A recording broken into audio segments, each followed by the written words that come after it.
തിരുമുമ്പിൽ കാഴ്ചവെക്കുവാൻ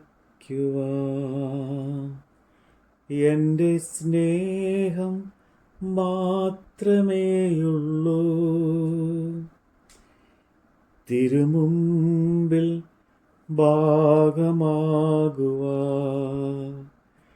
എൻ്റെ ഹൃദയം അർപ്പിച്ചിടുന്നു. ഇതുപോലൊരു ഭാഗ്യം എൻ്റെ യേശുവിൻ സാന്നിധ്യമേ. ഇതുപോലൊരു ആശ്വാസം എൻ്റെ താതൻ്റെ മാർവിടമേ. ഇതുപോലൊരു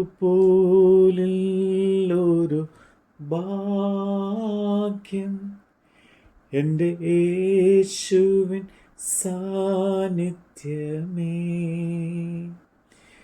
ഇതുപോലൊരു ആശ്വാസം എൻ്റെ താതൻ്റെ മാർവിടമേ. മഹത്വമുള്ള യെശയ്യാ പ്രവാചകന്റെ പുസ്തകം 61 അധ്യായം. എളിയവനോട് സദ്വർത്തമാനം ഘോഷിപ്പാൻ യഹോവ എന്നെ അഭിഷേകം ചെയ്തിരിക്കുകകൊണ്ട് യഹോവയായ കർത്താവിൻ്റെ ആത്മാവ് എൻ്റെ മേൽ ഇരിക്കുന്നു.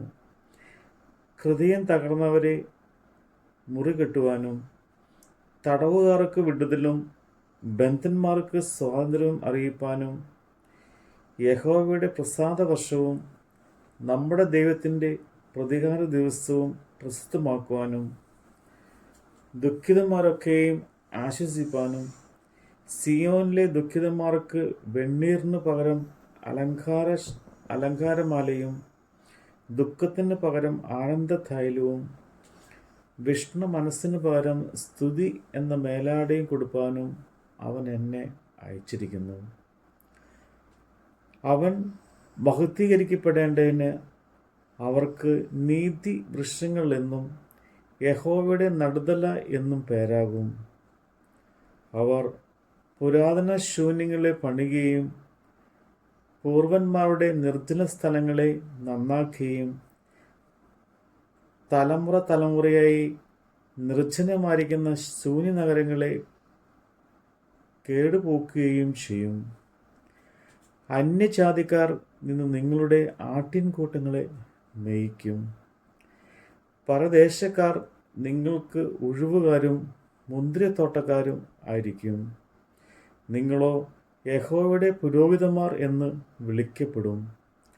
നമ്മുടെ ദൈവത്തിൻ്റെ ശുശ്രൂഷകന്മാർ എന്ന് നിങ്ങൾക്ക് പേരാകും. നിങ്ങൾ ജാതികളുടെ സമ്പത്ത് അനുഭവിച്ച് അവിടെ മഹത്വത്തിന് അവകാശികൾ ആയിത്തീരും. നാണത്തിന് പകരം നിങ്ങൾ ഇരട്ടിയായ പ്രതിഫലം കിട്ടും. ലജ്ജയ്ക്ക് പകരം അവർ തങ്ങളുടെ ഓഹരികൾ സന്തോഷിക്കും. അങ്ങനെ അവർ തങ്ങളുടെ ദേശത്ത് ഇരട്ടി അവകാശം പ്രാപിക്കും. നിത്യാനന്ദം അവർക്ക് ഉണ്ടാകും.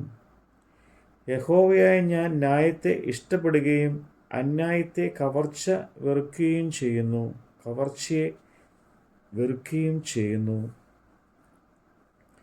ഞാൻ വിശ്വസ്തയോടെ അവർക്ക് പ്രതിഫലം കൊടുത്ത് അവരോട് ഒരു ശാശ്വത നിയമം ചെയ്യും. ജാതിയുടെ ഇടയിൽ അവരുടെ സന്തതിയെയും വംശങ്ങളുടെ മധ്യേ അവരുടെ പ്രജയെയും അറിയിക്കും. അവരെ കാണുന്നവരൊക്കെയും അവരെ യഹോവ അനുഗ്രഹിച്ച സന്തതി എന്ന് അറിയും. ഞാൻ യഹോവയിൽ ഏറ്റവും ആനന്ദിക്കും. എൻ്റെ ഉള്ളം എൻ്റെ ദൈവത്തിൽ ഘോഷിച്ച് ഉല്ലസിക്കും. മണവാളൻ തലപ്പാവ് അണിയുന്നത് പോലെയും മണവാട്ടി ആഭരണങ്ങളാൽ തന്നെത്താൻ അലങ്കരിക്കുന്നത് പോലെയും അവൻ എന്നെ രക്ഷാവസ്ത്രം ധരിപ്പിച്ച് നീതി എന്ന അങ്കി ഉടുപ്പിച്ചിരിക്കുന്നു. ഭൂമി തൈകളെ മുളിപ്പിക്കുന്നത് പോലെ തോട്ടം അതിൽ വിതച്ച വിത്തിനെ കിളിർപ്പിക്കുന്നത് പോലെയും യഹോവയായ കർത്താവ് സകല ജാതികളെയും കാണുകയും നീതിയെയും സ്തുതിയെയും മുളപ്പിക്കും. നമ്മുടെ കർത്താവിൻ്റെ വചനമാണ് നമ്മൾ കേട്ടത്. സ്വർഗസുഖപീഠം വെടിഞ്ഞു എന്നെ തേടി വന്നവനെ, തേജസ്സിൻ്റെ വസ്ത്രം ഉരിഞ്ഞ് തന്നെ താഴ്ത്തിയോനെ, ഇന്ന് ആരാധിക്കുമ്പോൾ ഞങ്ങൾ കാണുന്നു നിന്നെ, തേജസ്സിൻ്റെ പൂർണ്ണനായി. ഇന്ന് ആരാധിക്കുമ്പോൾ ഞങ്ങൾ കാണുന്നു നിന്നെ, സ്തുതികൾക്ക് യോഗ്യനായി. ഇന്ന് ആരാധിക്കുമ്പോൾ ഞങ്ങൾ കാണുന്നു നിന്നെ, തേജസ്സിൻ്റെ പൂർണ്ണനായി. ഇന്ന് ആരാധിക്കുമ്പോൾ ഞങ്ങൾ കാണുന്നു നിന്നെ, സ്തുതികൾക്ക് യോഗ്യനായി.